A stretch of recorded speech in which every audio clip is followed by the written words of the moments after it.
kami hari ini mau mengajari kita untuk mengalami lompat iman. Setuju nggak? Yes. Lompat iman, apa itu? Emang iman bisa lompat?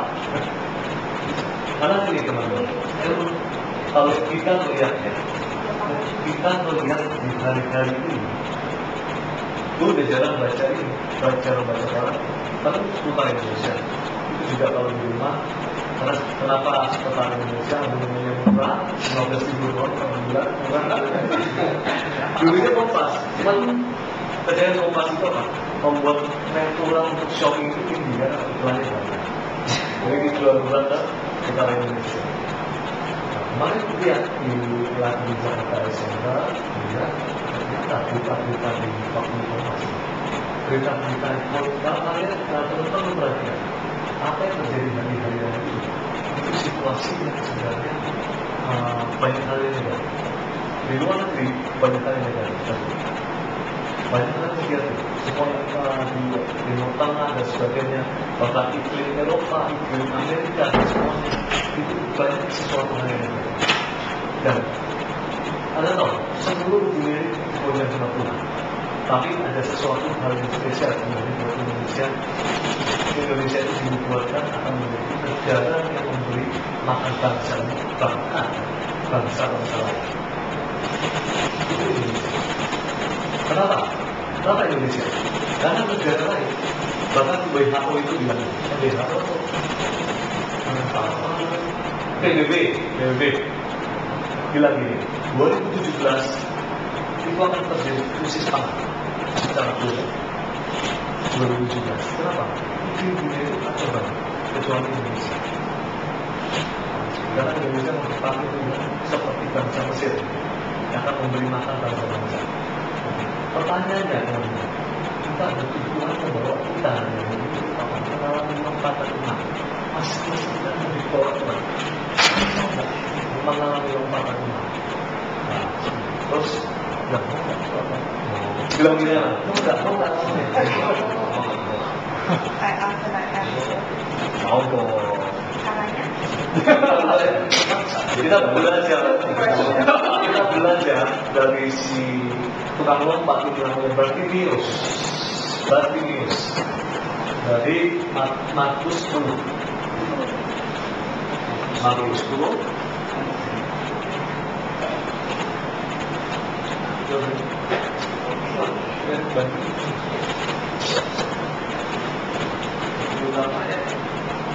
Kamu di sini aja, jangan kemana-mana pendetanya.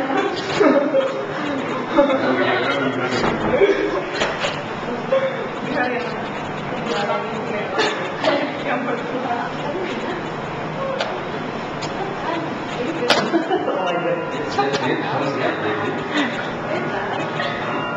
Kalau ekspres ada tambahannya loh.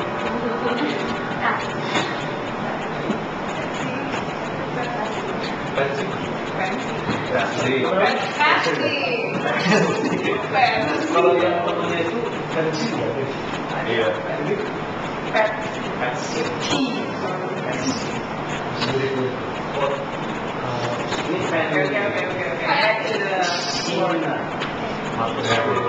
Ayat berapa? Ayat 46. Yang ini susah.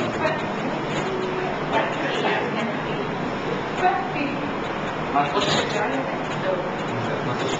ayat 46.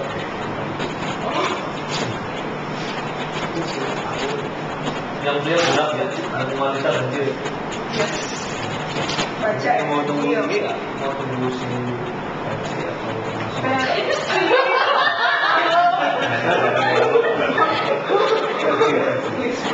itu apa? Dulu ada pensi. Pensi dong. Pensi nggak kenal pensi. Gua nggak dulu pensi. Jadi kemarin siapa?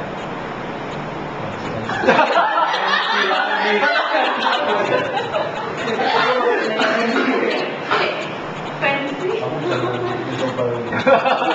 Jangan coba yang melompat dong. Ada lompatan iman. Jangan grogi jadi salah. Semuanya kita dicoba. Sama saya tapi bro.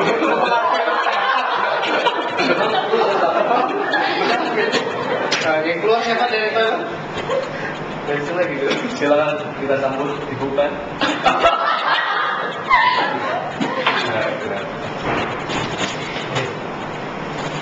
Markus 10 ayat 46. Sampai di mana ya? Yang pria adalah yang manusia dari kita baca 40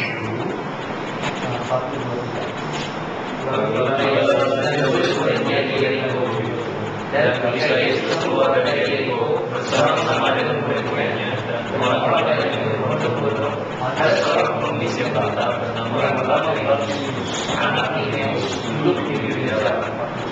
Ketika didengarnya bahwa itu adalah Yesus orang Nazaret, mulailah ia berseru, Yesus anak Daud, kasihilah aku. Banyak orang supaya dia, namun semakin keras dia berseru, anak Daud, kasihilah aku. Lalu Yesus berhenti dan berkata, panggillah dia. Mereka akan memanggil orang buta itu dan berkata kepadanya, kuatkan hatimu, berdirilah, dia memanggil engkau. Lalu ia menanggalkan jubahnya, dia segera berdiri dan pergi ke hadapan Yesus. Tanya Yesus kepadanya, Apa yang kau kehendaki supaya aku berbuat bagimu? jawab orang buta itu, Rabuni, supaya aku dapat melihat. Dua sama-sama. Lalu kata Yesus kepadanya, Gila. pada saat itu juga lalu ia mengikuti Yesus dalam perjalanannya. Di ayat 46 bilang begini. Lalu tibalah Yesus dan murid-muridnya di Yeriko. Dan ketika Yesus keluar dari Yeriko bersama-sama dengan murid-muridnya dan orang banyak yang berbondong-bondong, ada pengemis buta, ada seorang pengemis buta, seorang bernama Bartimeus, anak Timeus, duduk di pinggir jalan. Teman-teman, siapa yang ada di siapa orang-orang siapa yang ada di sekitar Yesus? Orang-orangnya dan Muridnya. beberapa murid-murid. Tetapi ada seseorang yang membedakan di antara orang banyak. Orang banyak itu membutuhkan Yesus. Orang banyak itu membutuhkan Yesus. Banyak orang, banyak anak-anak Tuhan itu mencari Yesus. Ya, tapi ada seseorang yang membedakan di antara orang banyak itu. Dia seorang siapa? Seorang pengemis buta. Menurut kalian ada tak pengemis yang kira-kira? Teman-teman, seorang pengemis yang lain, bukan namanya Bartimeus. Ada tak? Perkiraan ada. Ya, kalau kita di lampu merah banyak pengemis kan? Banyak. Kira-kira banyak ya. Bartimeus, anak Timeus duduk di pinggir jalan. Duduk di pinggir jalan. Buta, tapi dia dengar Yesus. Dia dengar nama Yesus. Siapa itu Yesus? Ini saudara saya Kristus. Sakit. Tidak ya? Oh Yesus. Dia dengar tentang Yesus. Ada seseorang yang membedakan. Jadi di ayat 46 kita bertemu sama-sama. Mau seperti apa? Mau seperti orang lain? Ada seorang yang disebutkan yang memiliki. Kemudian apa yang dilakukan si kondisi? Ketika didengarnya bahwa itu adalah Yesus orang Nazaret, mulailah dia berseru siapa? Yesus anak Daud, kasihanlah aku. Kira-kira kalian coba. Coba Anda bayangkan, kita bayangkan kita hari ini kita prestasi, apa? Membayangkan visualisasi. Sudah. Coba ada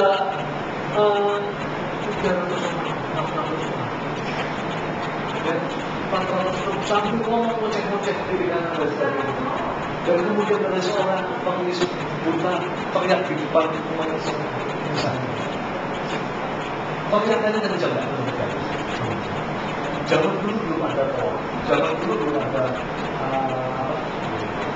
belum ada. Kira-kira mereka teriaknya seperti apa? jawabannya. Seperti apakah kita datang ke Tuhan? Apakah dengan biasa-biasa saja?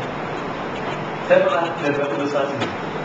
Kalau kita dengar panggil tukang bakso dari rumah Mesir, ada tukang bakso rumah. Kira-kira sini panggilnya seperti apa? Bakso rumahnya ada suaranya seperti mungkin tidak sih. Saya pikir ada pilihan. Mungkin tidak kamu panggilnya seperti bakso. Suaranya seperti kamu kenapa? Apa itu? Kamu kenapa? Rumah ternyata seperti apa? Tukang bakso. Pangannya seperti apa? Bukan bakso. Benar nggak? Setuju nggak? Orang nggak. Dia tengok. Tergantung kalau yang enggak. Kamu kalau dengan speaker yang tukang bakso, kalau kamu suara kecil. Tapi teman bayangin yang ada di sini, yang ada di depan bisa Yesus segala raja tukang bakso. Bakso kok raja tukang bakso? Raja segala raja tukang bakso, raja siapa aja ya, raja tukang bakso, benar. Tapi Anda bisa bayangin, kita seringkali datang ke Tuhan dengan ekspresi seperti itu. Ketika kita memuji Tuhan, jadi Tuhan itu sebenarnya ini, Tuhan itu sebenarnya orang yang tahu perasaan. Kalau kita boleh cerita seperti ini, ya, kita, ya, kalau kita boleh cerita seperti ini, wah, berarti maksudnya, jadi, maksudnya, jadi, kita datang ke Tuhan, ekspresikan, benar-benar itu keluar dari hati kita yang paling dalam. Jadi kalau kita memuji Tuhan, tunjukkan kita memuji Raja segala raja. Kalau kita mengambil tukang bakso yang teriak, tapi kalau memuji Tuhan tidak perlu berasa. Tukang bakso atau Raja segala raja. Mana?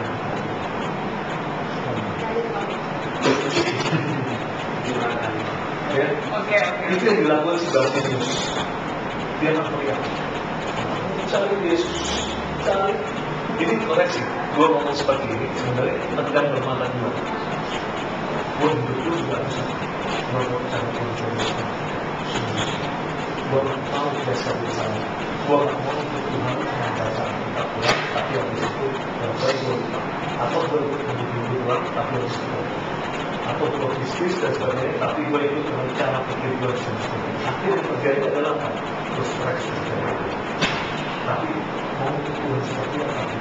Hari ini kita sama-sama menemukan kita ikut Tuhan seperti mau seperti Bartimeus, atau seperti orang baik yang selalu ikut Yesus.